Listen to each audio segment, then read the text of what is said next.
दोस्तों, आपका मेरे चैनल पे फिर से स्वागत है। और दोस्तों, आज का ये वीडियो काफ़ी अंतराल बाद आ रहा है मेरे चैनल पर, और जिसकी मल्टीपल वजह हैं। बेसिकली अगर मैं मेन वजह की बात करता हूँ तो वो है गुड़गांव का रियल एस्टेट। जी हाँ, गुड़गांव के रियल एस्टेट पे ही मेरे वीडियो आधारित रहते थे, जैसा कि आप लोग जानते ही हैं। बट गुड़गांव के रियल एस्टेट की जो हालात हैं, लगभग 1 से 1.5 साल की अगर मैं पीरियड को देखता हूँ, तो यहाँ पे जो हालात हैं वो काफ़ी दयनीय स्थिति हो चुकी है। जैसे कि मैंने बहुत पहले ही प्रेडिक्शन कर दिया था कि गुड़गांव का रियल एस्टेट है जो कि है वो स्टेगनेंट और एक गिरावट की और बढ़ता हुआ नज़र आ रहा है। तो वो आपने देखा ही होगा हाल फिलहाल में जो हालात बने हुए हैं। और देखिए, उसके पीछे कुछ ग्रीडी बिल्डर्स हैं और कुछ ग्रीडी ब्रोकर्स हैं, कम्युनिटी है ऐसी जिन्होंने ये हालात अपने लिए खुद पैदा कर दिए। जो जैसे आपने वो एक बचपन में कहावत थी या एक कहानी सुनी होगी कि एक वो मुर्गी वाली कहानी है कि एक बंदे को एक ऐसी मुर्गी मिल जाती है, मुर्गी पालक को, जो कि रोज़ उसे एक सोने का अंडा देती थी। बट उसको किसी ने लालच दे दिया और बोला कि मुर्गी को वो मतलब काट ले तो सारे अंडे एक ही बारी निकल जाएंगे। तो उसी के कारणवश, वो लालच के कारणवश, उसने मुर्गी को जो हलाल कर दिया, जैसे भी काट दिया उसको। और जिसके कारण वो मुर्गी मर जाती है और अंडे देना बंद हो जाती है। तो ऐसा ही लालच कहीं ना कहीं कुछ जो ग्रीडी बिल्डर्स थे या उनके जो भी लोग थे जो उनको सलाह दे रहे थे, या फिर कुछ ऐसी ब्रोकर कम्युनिटी थी जो कह रही थी कि मार्केट तो ऐसा ही आप ही अप रहेगा, कभी डाउन नहीं होगा, तो आप जो भी मर्जी से रेट ले आइए, हर रेट पे चीज़ें बिक जाएंगी। तो वो ऐसी मैं कहूँगा कि ऐसी ही चीज़ें जैसे उनको दिखाई गई, ऐसे सपने दिखाए गए। तो बिल्डर्स जो थे इस तरह के लालचों में आए और अपने प्रोजेक्ट के प्राइस इस तरह से अंधाधुंध बढ़ाए कि अब देखने में आ रहा है कि उनको ग्राहक मिल ही नहीं पा रहा है। क्योंकि देखिए, एंड यूज़र जो है वो है नहीं इतना मार्केट में। एंड यूज़र है नहीं, इन्वेस्टर अब पैसा लगाने में डर रहा है, क्योंकि मार्केट में परिस्थितियाँ इस तरह से बनी हुई हैं। आप भी देख रहे होंगे आए दिन थर्ड वर्ल्ड वार की बातें होती हैं, कहीं पे रिसेशन की बातें होती हैं। तो बहुत सारी चीज़ें हैं जिसकी वजह से मैं सोच रहा था कि वीडियो क्या लेके आया जाए। मतलब क्या मैं रोज़ ही नेगेटिव थॉट्स आपके साथ शेयर करूँगा तो आप भी सोचेंगे यार ये बंदा तो हमेशा नेगेटिव बोलता है। पर देखिए, अभी पॉजिटिव बोलने वाला कुछ है नहीं गुड़गांव के रियल एस्टेट पे। तो जो बात होगी वो उसी सेंस में होगी जो कि एक्चुअल है। क्योंकि मैं, आपको पता ही होगा अगर आप जो मेरे फॉलोअर्स हैं या मेरे दर्शक हैं, कि मैं कभी भी इस तरह से भ्रमित बातें नहीं करता। जो एक्चुअल में मार्केट का सिनेरियो होता है मैं उसके ऊपर ही रख के बात करता हूँ। तो अभी जो सिनेरियो चल रहा है दोस्तों, तो देखिए, बात तो उसके अनुसार ही होगी ना। अब मार्केट ठंडी पड़ी है तो हम ठंडा ही कहेंगे। अगर हम गर्म बोलते रहें कि नहीं मार्केट बहुत हॉट है, हॉट केक है, और भाई ये प्रोडक्ट ऐसा अच्छा सेल हो रहा है, ये वैसा सेल हो रहा है, तो ऐसा कुछ नहीं है। देखिए, अब झूठ बोलना बिल्डर्स की मजबूरी बन गई है। बिल्डर्स को भी कई लोग लिस्टेड प्लेयर्स हैं, तो उनको अपने सब जो भी उनके साथ इन्वेस्टर जुड़े हैं तो उन्हें प्रॉफिट दिखाना पड़ता है, उनकी मजबूरी होती है। तो बट ये जब बैलेंस शीटें खुलेंगी, जब आगे चीज़ें और बढ़ेंगी, तब आपको दिखेगा कि बड़े बड़े बिल्डर्स, बड़े बड़े नामचीन बिल्डर जो आज के समय में शायद कुछ लिस्टेड प्लेयर्स भी उसमें से हैं, तो उनके भी चिट्ठे खुलेंगे। और कहीं ना कहीं वो भी इस तरह से, इस तरह के जो मंदी का दौर चल रहा है मार्केट में, आने वाले टाइम में फेलियर होते दिखाई देंगे और उनके प्रोजेक्ट कहीं ना कहीं मझधार में अटक जाएंगे। अगर आपको देखिए ऐसा लगता है तो आप यस करके कमेंट करें, जिससे मेरे को अनुमान हो जाएगा कि कितने लोग मेरी इस बात से सहमत हैं और कितने लोग असहमत हैं। तो देखिए, मार्केट ऐसा चल रहा है, बहुत बुरे हालात हैं, कुछ खास है नहीं। अफोर्डेबल आ रहे हैं गुड़गांव में। अब उसी के लिए जनता कभी किसी को फ़ोन कर रही है, कभी किसी को फ़ोन कर रही है, कि किसी को एफिडेविट चाहिए, किसी को फॉर्म फिलिंग करने में कुछ असिस्टेंस चाहिए। पर देखिए, इस पे भी कुछ ज़्यादा आपको मिलेगा नहीं, क्योंकि मार्केट में आपको मैं बता दूं कि अफोर्डेबल में भी जैसे कुछ पहले बिल्डर्स क्या होता था कि कुछ ना कुछ पैसा पे आउट करते थे for the services of brokers, कि भाई जो उनको एप्लीकेशन ला के देते थे। बट अब अफोर्डेबल इतना मार्केटिंग हो चुकी है कि उनको एप्लीकेशन की ज़रूरत तो है नहीं, ऑटोमेटिकली एप्लीकेशंस आ जाती हैं। तो इसलिए ब्रोकर्स को वो भी पैसा बंद कर दिया गया है बिल्डर के द्वारा देना। तो इसलिए बहुत ज़्यादा ब्रोकर्स इंटरेस्टेड नहीं है अब अफोर्डेबल में भी काम करने के लिए। और कुछ लोग हैं जो कि इलीगली किसी भी तरह से आपसे पैसा बनाना चाहते हैं, तो वो आपको वेरियस एश्योरेंस दे देंगे मार्केट में कि भी मैं 2 लाख में आपकी यूनिट कंफर्म कर दूंगा, मैं 5 लाख में कर दूंगा, मैं 7 लाख में कर दूंगा। इस तरह के झूठे वादे आपके साथ करेंगे। और इन लोगों के से मैं आपको कहूँगा सतर्क रहिए, ऐसे लोगों से दूर रहिए। अपना पैसा आप फंसा देंगे गलत जगह, और वो बाद में पैसा आपको मिलेगा भी नहीं। क्योंकि देखिए, इस तरह से एमक्यू नहीं बेचता बिल्डर कि एक ही यूनिट के लिए वो आपसे एक्स अमाउंट ले, वाई अमाउंट ले। मतलब एक सर्टेन अमाउंट होता है जिसके आसपास चीज़ें बिकती हैं। और वो इनिशियली बात है कि जब कोई अच्छी लोकेशन पे प्रोजेक्ट आता है तो उसके एमक्यू लास्ट मोमेंट तक नहीं बचते, वो तो स्टार्टिंग में ही बिक जाते हैं। स्पेशली मैं अफोर्डेबल की बात कर रहा हूँ यहाँ पे। तो देखिए दोस्तों, परिस्थितियाँ ऐसी बनी हुई हैं, मार्केट में काम नहीं है, मार्केट निराशा की ओर जा रही है, और बहुत ज़्यादा सेल परचेज हो नहीं रही हैं, रेट्स अपनी पीक पे पहुंच चुके हैं। अब जो रीसेल मार्केट है वहाँ पे कुछ चीज़ें ट्रेड होती हैं, बट वो रीसेल में आपको पता ही है कि जैसे रीसेल करना कोई आसान कार्य तो है नहीं। उसके लिए बहुत मेहनत करनी पड़ती है, मशक्क़त करनी पड़ती है, कस्टमर से टाइम लेना पड़ता है, टाइम उनको दोनों पार्टीज़ को सेटिस्फाई करना पड़ता है, तब जाके कहीं वो डील हो पाती है। तो और रेडी टू मूव में क्या होता है ना कि आपको कुछ चीज़ें जो कमियां दिखती हैं फ्लैट की वो दिख जाती हैं। तो आप उससे अनुमान लगा सकते हैं कि हाँ, ये चीज़ मुझे लेनी चाहिए, नहीं लेनी चाहिए। पर अंडर कंस्ट्रक्शन में ऐसा नहीं था। अंडर कंस्ट्रक्शन प्रोजेक्ट तो पेपर्स पे ही होते हैं, तो वहाँ पे सब कुछ अच्छा अच्छा दिखाया जाता है बिल्डर के द्वारा। तो लोग उसमें भ्रमित होके चीज़ें ले लेते हैं। बाकी देखिए, कुछ कोविड के टाइम के जैसे कोविड था उस टाइम तो मार्केट स्लो डाउन थी। फिर कोविड के बाद थोड़ा थोड़ा पीक पकड़ा मार्केट ने। तो उस टाइम भी जिन लोगों ने उस टाइम इन्वेस्टमेंट कर लिया तो वो आज प्रॉफिट बना के बैठे हुए हैं। बट जैसे जैसे ये हाई एंड प्रोजेक्ट आने लगे, लग्जरी प्रोजेक्ट आने लगे, तो ये बेसिकली डाउनफॉल ले आए मार्केट में ना। क्योंकि हर एक बिल्डर को लगा कि भाई नहीं, अब सीधा सीधा इतना ही काट दें। कोई अभी अफोर्डेबल बनाया नहीं किसी बिल्डर ने। अभी ऐसा अभी मैंने सुनने में आ रहा है कि एक दो बिल्डर ऐसे भी हैं जिनका एक अफोर्डेबल भी नहीं बना, वो लग्जरी लेके आ रहे हैं। अब अफोर्डेबल में तो आपको पता नहीं कि वो किस तरह की सर्विसेज दे पाएगा। तो वो लग्जरी लेके आ रहा है, वो कैसी सर्विसेज देगा, कैसी नहीं देगा आगे आपको, इसके बारे में क्या इंश्योरेंस है। बस लोग लग्जरी लग्जरी लग्जरी के नाम पे ले रहे हैं। मेरे को लग रहा है आने वाले समय में जो है, ये नॉर्मल प्रोजेक्ट्स हैं जो कि लग्जरी के नाम पे बेचे गए हैं।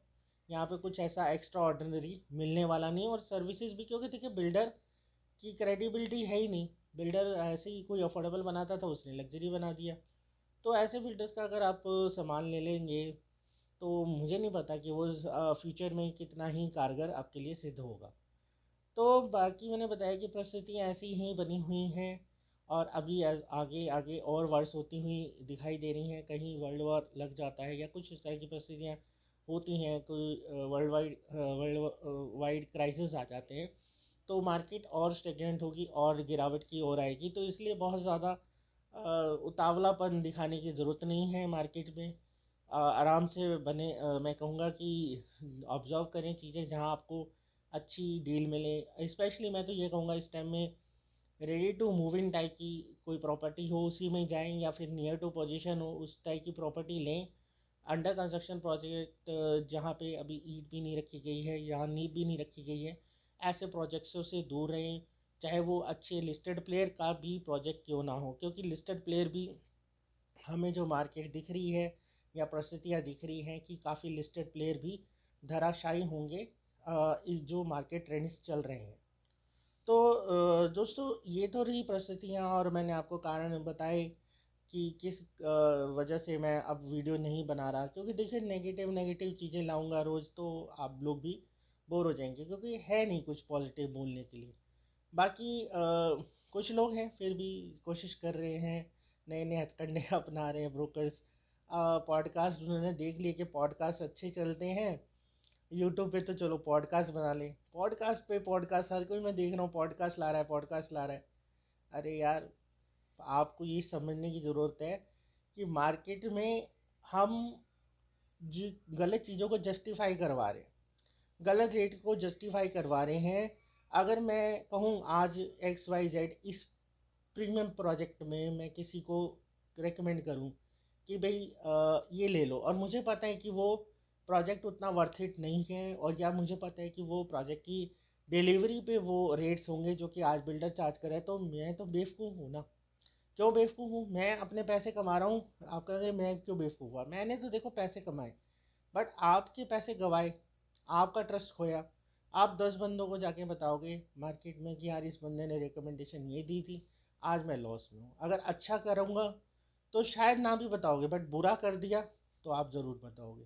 तो इसलिए मार्केट में आप जस्टिफाइड मत करो। पॉडकास्ट लाओ, इससे कोई फ़र्क नहीं पड़ने वाला। कितने भी पॉडकास्ट बना लो, एक दूसरे के देखो कस्टमर, आप सोच रहे हो कि मैं इधर के सब्सक्राइबर उधर से ले जाऊं, इधर से ले जाऊं। अरे भाई वही गिन चुन के वही चुनिंदा सब्सक्राइबर है, वही कॉमन सब्सक्राइबर है, सबके ही चैनल लोग देखते हैं, सबको पता है कि असलियत क्या है मार्केट की। तो अब जो कस्टमर है ना वो बहुत स्मार्ट है। आप कस्टमर को बेवकूफ़ नहीं बना सकते। आप कुछ भी हथकंडे अपना लो, आप अच्छे से अच्छे लेटेस्ट गैजेट से अपने वीडियोस शूट करवा लो। मैं तो देखो नॉर्मली जैसा शूट शुरू में करता था आज भी वैसे ही करता हूँ। तो मैंने तो कोई गैजेट्स अपग्रेड नहीं करी हैं। देखो गैजेट की ज़रूरत ही नहीं है, आपको ज्ञान होना चाहिए। आपको गैजेट या आपको बड़े बड़े स्टूडियो बनाने की ज़रूरत नहीं है आपको उससे, बल्कि और आप नेगेटिव इम्पैक्ट दे रहे हो अपने कस्टमर्स को कि भाई हमने तो इतना पैसा कमा लिया तुमसे कि देखो हम यहाँ वाले स्टूडियो में बैठे हुए हैं। अरे भाई तुम कुछ उसको पॉजिटिव दो, कुछ चीज़ ऐसी दो, कुछ हाँ तुम्हारे पास एक कोई ऐसी नॉलेज है या तुम्हें ऐसा कोई ऑप्शन दिखता है कि जो कि कस्टमर के लिए बेनिफिट है, वो बताइए। इंस्टेड ऑफ आप शोशाबाजी कर रहे हो, आप पॉडकास्ट बना रहे हो। अरे पॉडकास्ट का मतलब भी नहीं पता आप लोगों को, फिर भी आप पॉडकास्ट बना रहे हो। और बिल्डर्स को ही ला के अब बिल्डर्स बिल्डर की पॉडकास्ट कर रहे हो, और बिल्डर अपने प्रोडक्ट को कभी गंदा कहेगा क्या? कोई भी अपने बच्चे को घर बेकार कहता है क्या किसी के सामने? तो ये सब बकवास है, बकवासबाजी है, मतलब फालतूगिरी है मार्केट में। आप अगर आप बने रहना है तो देखिए आपको दूसरे ऑप्शन देने पड़ेंगे। मेरे पास देखिए सीरियसली कुछ ऑप्शंस हैं, मतलब मार्केट से हट के कुछ ऑप्शंस हैं जो कि मैं आपके साथ डिस्कस कर सकता हूँ वन टू वन में। इस प्लेटफॉर्म पे उसका डिस्कशन नहीं करना चाहूँगा क्योंकि देखिए कॉपी कर लेते हैं लोग ना सारी चीज़ें। तो कुछ जो नॉलेज है जिस पे मैंने वर्किंग करी है स्पेशली, तो वो मेरे पास ही रहनी चाहिए। हाँ ऑल तो ठीक है, वो मैं जब डिस्कशन करूँगा इधर से उधर तो बातें पहुँच ही जाती हैं मार्केट में, बट फिर भी एटलीस्ट मैं उसको पर्सनलाइज रखना चाहता हूँ। मैं इस प्लेटफॉर्म पे वो चीज़ें डिस्क्लोज़ नहीं करूँगा। हाँ वन टू वन मेरे से कोई अगर आप कनेक्ट करके वन टू वन आप वो इन्फॉर्मेशन चाहते हैं तो आप नॉमिनल से कुछ भी चार्जेस हों जो मेरे हैं, आप मेरे से जान के उनके बारे में जानकारी प्राप्त कर सकते हैं।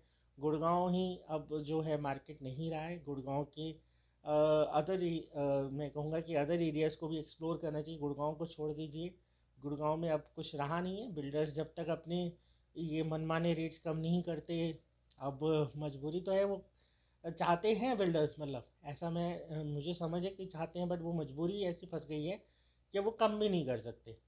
तो जब तक मार्केट, हाँ मतलब 2-4 साल बाद जब फिर से एक कहते हैं कि अगर परिस्थितियाँ सब सही रहीं, कुछ मेजर क्राइसिस नहीं आए वर्ल्ड वाइड, तो 2-4 साल बाद फिर एक मैं कहूँगा कि 2-4 या 5 साल बाद फिर दोबारा से मार्केट रिवेक होगी, और स्पेशली गुड़गांव की, क्योंकि देखिए तब जो आज के रेट है शायद उस टाइम वो जस्टिफाइड हो जाए। तब तक वहाँ पे जो भी Dwarka express way, new Gurgaon या एसपीआर में उस तरह की फैसिलिटीज़ भी डेवलप हो जाएं, तो आपको लगे कि हाँ या नहीं अब ये रेट्स ठीक है, अब जस्टिफाइड है। जो आज रेट है वो मैं कह रहा हूँ 5 साल बाद आपको जस्टिफाइड लगेंगे, हो सकता है। तो तब तक तो मार्केट में कुछ ऐसा कुछ खास है नहीं। और बाकी आप कोई कहेगा कि यार अब हम क्या रहे हैं, क्या हमें तो गुड़गांव में ही अगर ऑप्शन, तो मैंने आपको जैसे पहले भी वीडियो में सजेशन दिया कि ऐसा हो कि रीसेल मार्केट में चीज़ें एक्सप्लोर करें, और या फिर जो नियर टू पोजीशन हो चीज़ें वो एक्सप्लोर करें, तो वो आपके लिए बेटर है। और दोस्तों जैसे कि मैंने आपसे डिस्कशन किया है कि हाँ कुछ अदर ऑप्शन जो भी हैं वो भी ट्राई करें। मतलब आप गुड़गांव को छोड़ दीजिए, गुड़गांव की एक बहुत ज़्यादा पीक पकड़ चुका है, यहाँ अब कुछ ज़्यादा जूस अभी फ़िलहाल बचा नहीं है। अगर कोई इन्वेस्टर है तो वो गुड़गांव को छोड़ के कहीं और इन्वेस्ट कर सकते हैं, और अदर्स एरिया में इन्वेस्टमेंट करना चाहते हैं तो आप मुझसे कनेक्ट कर सकते हैं, मेरे टेलीग्राम ग्रुप से जुड़ सकते हैं, और मुझे व्हाट्सएप कर सकते हैं। मेरा व्हाट्सएप नंबर 8527038368, 8527038368 मेरा व्हाट्सएप नंबर है। तो वहाँ पे भी आप मैसेज मुझे छोड़ दें कि हाँ अदर्स कौन सी इन्फॉर्मेशन आपको चाहिए इस तरह से, गुड़गांव के अलावा जो एरियाज़ हैं उनमें कैसे आप इन्वेस्ट कर सकते हैं, कहाँ कहाँ अपॉर्चुनिटी है, तो उनके बारे में भी आपको मैं जानकारी वहाँ पे दे दूँगा। तो दोस्तों यही था बेसिकली, आज कुछ ख़ास नहीं था वीडियो में, बट हाँ मैंने देखा कि कुछ लोग हैं जो मरती हुई मार्केट में गुड़गांव की जान फूकना चाह रहे हैं, और तरह तरह के हथकंडे अपना रहे हैं। कोई पॉडकास्ट बना रहा है, कोई और कोई तरह का सॉल्यूशन ढूंढ रहा है। बट देखिए जो कहते हैं ना कि जो जड़ है बीमारी की, अगर वो जब तक ठीक नहीं होगी, रेट सही नहीं होंगे मार्केट में, एक करेक्शन नहीं आएगा, तब तक चीज़ें मैं कहूँगा मार्केट में उठ नहीं पाएंगी। आप कुछ भी कर लें, किसी तरह के भी हथकंडे अपना लें, मार्केट उस तरह से उस स्टेबिलिटी में नहीं आ पाएगी जैसे कि आज से 2-3 साल पहले थी। तो दोस्तों इस वीडियो में इतना ही था, खास कुछ था नहीं, बट काफ़ी दिनों से आपसे चर्चा नहीं कर पाया था। मतलब दिनों तो क्या, महीने ही हो गए थे। तो ऑल्दो मैं अपने आप को अपडेट तो रखता हूँ सारी, जैसे मैंने आपके लिए बताया वर्किंग कर रहा था मैं इस दौरान की, और कौन से एरियाज़ हैं जहाँ पे इन्वेस्टर जा सकता है और अपना पैसे बना सकता है। मतलब बेसिकली हमारा मतलब कि मोटिव यही है कि अगर आप कहीं इन्वेस्ट करें तो आप पैसे बना के निकले, वहाँ से पैसे डुबा के ना निकले, ये हमारा मोटिव रहेगा। बाकी दुनिया तो अपने तरीके से काम करती है, हर किसी को अपने पैसे बनाने से मतलब है, बट हम चाहते हैं कि जो हमसे जुड़े हैं इन्वेस्टर वो खुद भी पैसे बना के निकले। तो इसलिए बहुत ज़्यादा चैनल के मैं कहता हूँ मैं उस पर गौर नहीं करता कि हाँ चैनल में मेरी फ़ोटो कैसी आ रही है, ये मेरे वीडियोस अच्छे से दिख रहे हैं नहीं दिख रहा है, बट कंटेंट जो होता है मेरा वो ज़्यादा नॉलेजेबल होता है, मैं ये मानता हूँ। और अगर आप भी मानते हैं तो इस पे एग्री करके कमेंट कर दे, तो मेरे को एक दिलासा होगा कि हाँ आप लोग भी ये चीज़ पे मेरी एग्री करते हैं। तो दोस्तों अगर आप मेरे से जुड़ें अदर्स ऑप्शंस के लिए गुड़गांव के अलावा जहाँ जहाँ इन्वेस्ट कर सकते हैं, तो आप ज़रूर मेरे से जुड़ें, जैसे कि मैंने वीडियो के अंतराल में कहा था। तो आप मुझे व्हाट्सएप करें, मेरे टेलीग्राम ग्रुप से जुड़ें, तो मैं ये आपके साथ इन्फॉर्मेशन साझा कर सकता हूँ। तो दोस्तों बस इस वीडियो में इतना ही था। मैं आशा करता हूँ आपको ये वीडियो मेरे और वीडियो की तरह पसंद आया होगा। और देखिए दोस्तों ये वीडियो भी अगर आपको पसंद आया, आपने यहाँ तक इस वीडियो को देख लिया है, तो इसे लाइक और शेयर ज़रूर करके जाएं, जिससे ज़्यादा से ज़्यादा लोग जुड़ पाएँ मेरे से। और देखिए पैसे मैं भी आपसे कमाऊँगा, उसमें कोई दो राय नहीं है, बट आप उससे ज़्यादा प्रॉफिट कमाएंगे तो मेरे लिए वो ज़्यादा मैं कहूँगा तसल्ली पूर्वक होगा कि जो मैंने पैसा कमाया तो दो पैसे आपको भी अच्छे बना के दे गया। तो चलिए दोस्तों अब इस वीडियो को यहीं पे अंत कर देते हैं, और अब आपको जल्द मिलेंगे इसी तरह के इन्फॉर्मेटिव और नॉलेजेबल वीडियो के साथ। तब तक के लिए दोस्तों bye bye and take care.